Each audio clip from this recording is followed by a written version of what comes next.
for "Is Facebook listening to me?" You get almost 500 million Google results. To find out what's actually happening, let's take a journey back 27 years, shall we? We were young pups. In the 1992 film Leap of Faith, Steve Martin plays a revival tent preacher. Remember this? He and his team make their living conning people out of their money, and then they skip town. So before each revival, as people are being ushered to their seats, the team finds out information about everyone and relays it to Steve Martin's character through an earpiece. It looks like this. Fishing cap, section 4, row out. You, sir, come up on stage and be cured of your gambling. That's incredible. Section 1, Pink Moo Moo. She lost her job at the mill. And you, ma'am, in the nice pink dress, receive the Lord and you will find another job. Section 3, first row, the white shirt, back problem. And you, sir, believe in the Lord and cure your backaches. Same section, yellow shirt, hearing problem. And you, sir, in the yellow shirt, come on up on stage. Hearing problem.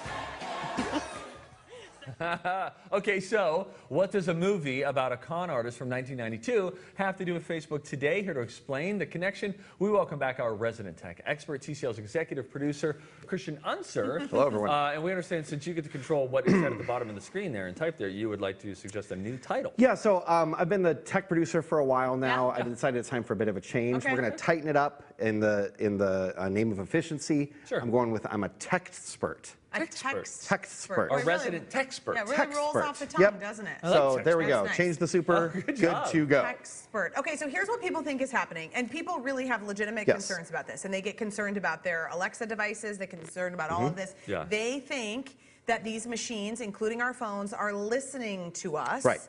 And they have anecdotal proof that it's happening. Right. So we'll get back to the leap of faith explanation here in a second. What is generally thought of is that these devices are listening to you all the time. Now, devices like Alexa are listening to you all the time. They're listening for like 4 words. Yeah. Okay. So they don't activate until they hear those 4 words. That's what they say. That's what the consensus seems to be. That's what's happening. It's not listening for every word. Sure. It's listening for these 4, which is a very simple thing for a computer to do. For Facebook, people think that it's just listening all the time. They'll say, I just talked about this thing, and then I saw an ad for this thing. Yes. Now, the reality of it is, if that was truly happening, there are ways to detect what your phone is sending out. Experts can easily do that. You can look at internet traffic on a router and see what the phone is sending. What Facebook takes in a day, if that much audio was coming in for the 1 billion mobile users, over 1 billion mobile users that Facebook has every day, it would be 33 times what Facebook takes in a day. It would be 33 times that if they were bringing in that much audio. Whoa. It doesn't make any sense for them to do it this way. Yeah. There's an easier way to do it. Okay. And that's what the leap of faith example is. So in leap of faith, as people are being ushered to their seats, the nice people that work for Steve Martin are talking to the townspeople, oh my gosh, you know, tell me about how things are going for you, and somebody will say, I lost my job. Yeah. That person tells Steve Martin that. That's what Facebook's doing. So if you like something on Facebook, if you take a picture with someone on Facebook, if you do anything on Facebook, it tracks that. It puts a little tick mark next to that. And then it tries to put together a picture of what it sees, and it makes a guess about what you would be interested in. What you like, what you're interested in, what you want information on, what you're likely to buy. Right. So here's an example that I saw. Somebody said, I stopped at a beer, like a craft beer store. Okay. Looked at this beer, thought, oh, this is a cool beer, put it down, left. An hour later, I see ads for that beer. They're listening. No. That store, everyone that goes to that store, a lot of them pick up that beer. And a lot of them talk about that beer online or on Facebook, or take pictures of it and hashtag it. So it goes, Facebook goes, okay, you were at that store, we know you like beer, maybe you picked this one up. And so they put that in front of you, and you go, oh my gosh, it was listening to me. Sure. What you didn't see was maybe the 5 other beers that it tried to show you that you didn't notice, ring a bell, that like, didn't oh my make gosh, you I'm being go, listened oh, to. it means it's Is listening it like to me. the same thing as when you get a new car? So say you buy yourself a Ford Focus. Yes. You go outside and you're like, oh my gosh, everybody has a Ford Focus. Absolutely. Now, there were probably the same amount of Ford Focuses on the road. But you're or paying Foci, attention now. Perhaps, Right. but you're- Ford Foci. but Right, and you're if you paying just had a attention. conversation or you just experienced something, you're more susceptible to that thing popping up in front of you. Well, this is the one thing that I've always thought about it, is that even if they were listening, which you're saying that they're not, not. But even if they were, it's sort of like at your job where they can monitor all of your emails. But I just simply don't believe that there's one person in this building who has time to monitor everyone's emails. Like, there are a lot of emails that are going and through. the other thing is, like, let's say you're talking about somebody and your phone's listening to you, if that's happening. You say, oh, this guy's a real dog.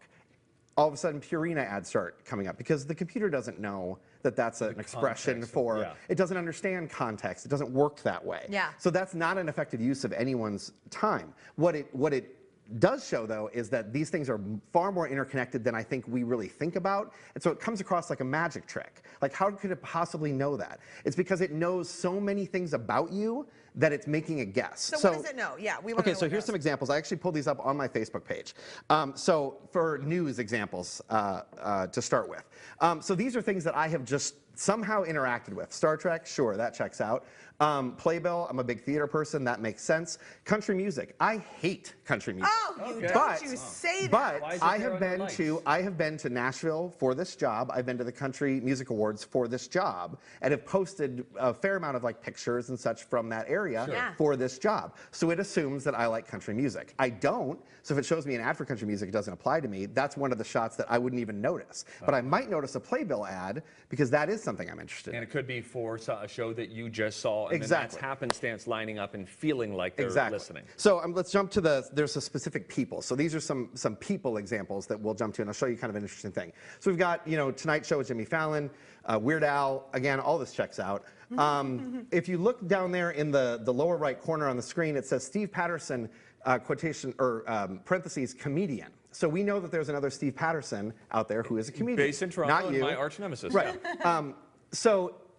I've obviously said Steve Patterson at some point on my Facebook page, and it found that page and linked to that.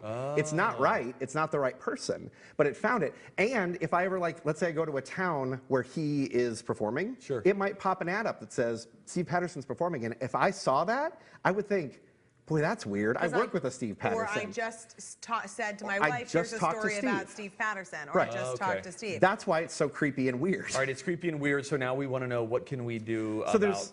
There's very little that you can do to actually eliminate it altogether, because Facebook is a free service. That's reality. I'm not a spokesperson for Facebook. I certainly understand that they have their issues, but they're providing you a free service. This is how they pay for it. It's with advertising. That's how it works. So there are ways to kind of minimize it so it's less targeted towards you.